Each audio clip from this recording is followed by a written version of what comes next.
جو لوگ نماز فجر کے بعد سو جاتے ہیں، حضرت علی رضی اللہ تعالیٰ عنہ کا یہ فرمان ضرور سن لو۔ حضرت عائشہ صدیقہ رضی اللہ تعالیٰ عنہا کی مشہور روایت ہے۔ ترجمہ: پھر جب مؤذن فجر کی اذان دے کر خاموش ہو جاتا اور فجر طلوع ہو جاتی، یعنی صبح کی روشنی پھیلنے لگتی، تو آپ صلی اللہ علیہ وسلم کھڑے ہوتے اور 2 رکعتیں ہلکی یعنی فجر کی سنتیں پڑھتے،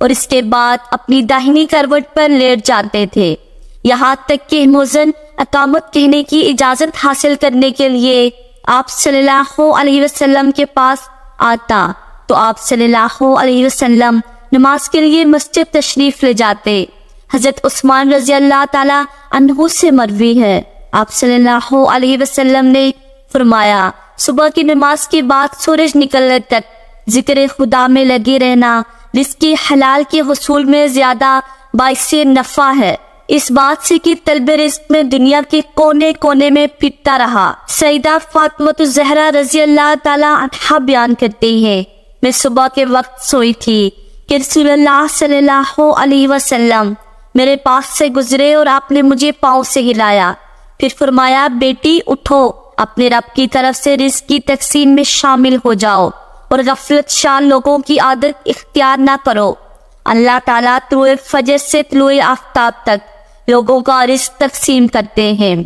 حضرت انس بن مالک رضی اللہ تعالیٰ عنہ کی روایت ہے۔ ترجمہ: تلاشی رزق کی خاطر نماز فجر سے طلوع آفتاب تک مت سویا کرو۔ حضرت انس سے اس کی وضاحت طلب کی گئی تو فرمایا کہ اس وقت 70 مرتبہ تسبیح، تکبیر و استغفار کرنے سے روزی میں برکت ہوتی ہے۔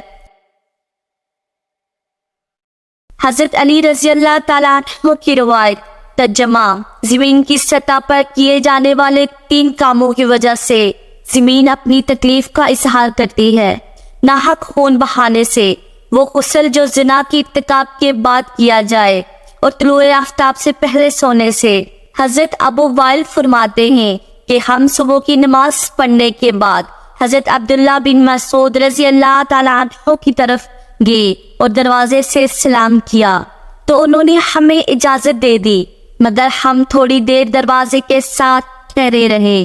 تو ایک باندی آئی اور اس نے کہا کہ تم اندر کیوں نہیں داخل ہو رہے ہو؟ تو پھر ہم اندر داخل ہوئے تو حضرت عبداللہ بیٹھے تسبیح پڑھ رہے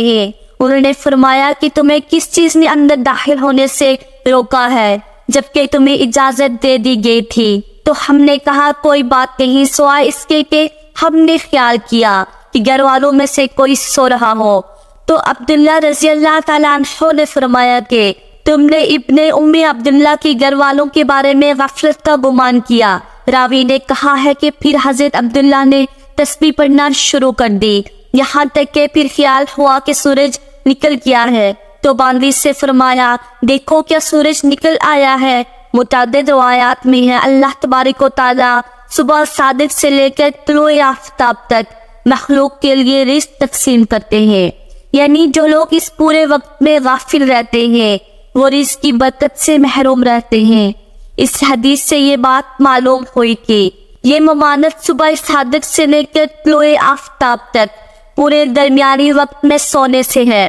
اور اس وقت میں سونا غفلت شار لوگوں کا رویہ ہے، اسی طرح سلف کے تعامل کے بھی خلاف ہے۔ نبی کریم صلی اللہ علیہ وسلم اور صحابہ کرام رضی اللہ تعالیٰ عنہم کا طریقہ کار یہ تھا کہ وہ جب فجر کی نماز پڑھ لیتے تو سورج طلوع ہونے تک اپنی نماز کی جگہ میں ہی بیٹھے رہتے تھے اور ذکر و اذکار میں مشغول رہے۔ اس وقت میں ذکر خدا میں لگے رہنا رزق کے حصول میں زیادہ باعث نفع ہے۔ آج ہمارے معاشرے میں یہ ٹرینڈ بنا ہوا ہے کہ نوجوان رات کے 2 بجے 3 بجے موبائل، فیس بک، واٹس ایپ ان سب پر لگے رہتے ہیں، پھر ان سے صبح کی نماز بھی قضا اور دوپہر کے 12 بجے یا 1 بجے تک وہ آرام فرما رہے ہوتے ہیں، اور گھر میں ایسا کوئی بھی انسان نہیں ہوتا جو انہیں ایسا کرنے سے باز رکھے۔ آج ہم آپ کو بتائیں گے کہ حضرت علی رضی اللہ تعالیٰ عنہ نے ایسے نوجوانوں کے بارے میں کیا فرمایا ہے اور کیا کچھ ان کی قسمت میں لکھ دیا جاتا ہے جو ایسے حالات کی لپٹ میں آ چکے ہیں۔ حضرت عبداللہ ابن عباس رضی اللہ تعالیٰ عنہ سے مروی ہے کہ جو انسان صبح سویرے پڑا رہتا ہے، اس عمل کو اسلام نے سخت ناپسند قرار دیا ہے کہ دوپہر کے علاوہ کسی بھی اور وقت میں مت سویا کرو، جسے کہلولہ کہا جاتا ہے۔ وہ دوپہر کے اوقات میں ہی ادا کیا جاتا ہے، اور یہ عمل ہمارے نبی کریم صلی اللہ علیہ وسلم بھی کیا کرتے تھے۔ کہلولہ وہ نہیں جس میں انسان دوپہر میں پیٹ بھر کے کھانا کھا کر سو جاتے ہیں۔ کہلولہ سے مراد وہ عمل ہے جس میں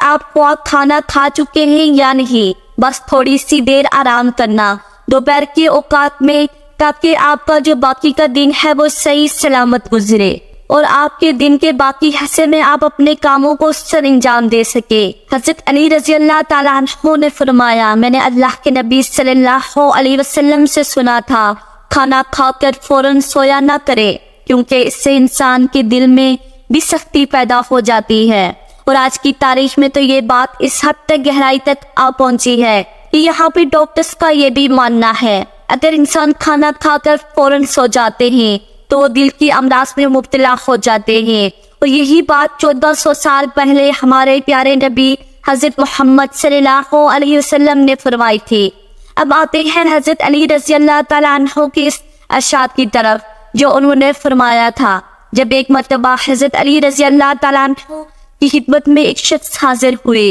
اور فرمانے لگے، یا علی، صبح سویرے جو انسان سویا پڑا رہتا ہے اس کی قسمت میں کیا کچھ لکھا جاتا ہے؟ تو جواب میں حضرت علی رضی اللہ تعالیٰ عنہ فرمانے لگے، اے اللہ کے بندے، میں نے اللہ کے نبی صلی اللہ علیہ وسلم سے سنا ہے کہ جو بھی انسان صبح کے اوقات میں سویا پڑا رہتا ہے وہ فجر کی نماز بھی قضا کر بیٹھتا ہے، اور یا پھر وہ فجر کی نماز ادا کر کے سو جاتا ہے تو جب فرشتے آسمان سے ان کے مقدر کا رزق لے کر زمین کی طرف آتے ہیں اور وہ رزق انسانوں میں بانٹنے لگ جاتے ہیں تو وہ انسان سوئے ہوتے ہیں۔ اسی وجہ سے وہ فرشتے وہ اس واپس اپنے ساتھ لے کر آسمانوں کی طرف لوٹ جاتے ہیں، اور جب وہ نیند سے فارغ ہو کر اٹھتا ہے، بیدار ہوتا ہے، تب ایسے لوگ رزق کی تنگی کی شکایت کرتے پھرتے ہیں۔ آپ نے دیکھا ہوگا جب اکثر لوگ رزق کی تنگی کی شکایت کرتے ہیں،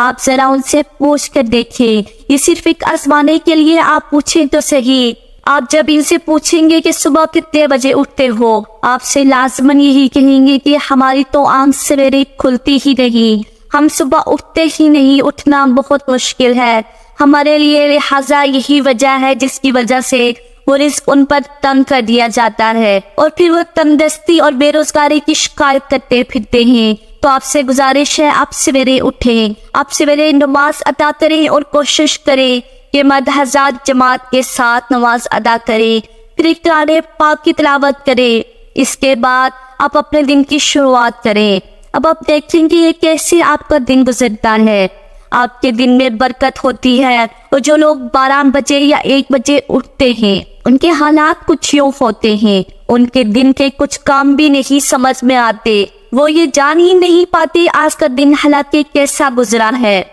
بلکہ انہیں کچھ کام بھی سمجھ نہیں آتے، وہ جو کام کرنے لگ جاتے ہیں پھر پلک جھپکتے ہی شام اور مغرب کی اذان ہونے لگتی ہے۔ اور جو انسان سویرے جاگتے ہیں وہ اپنے کام بھی بھرپور طریقے سے سر انجام دے پاتے ہیں، ان کے رزق میں بھی برکت ہوتی ہے اور وہ ایک پرسکون اور خوشحال زندگی بسر کرتے ہیں۔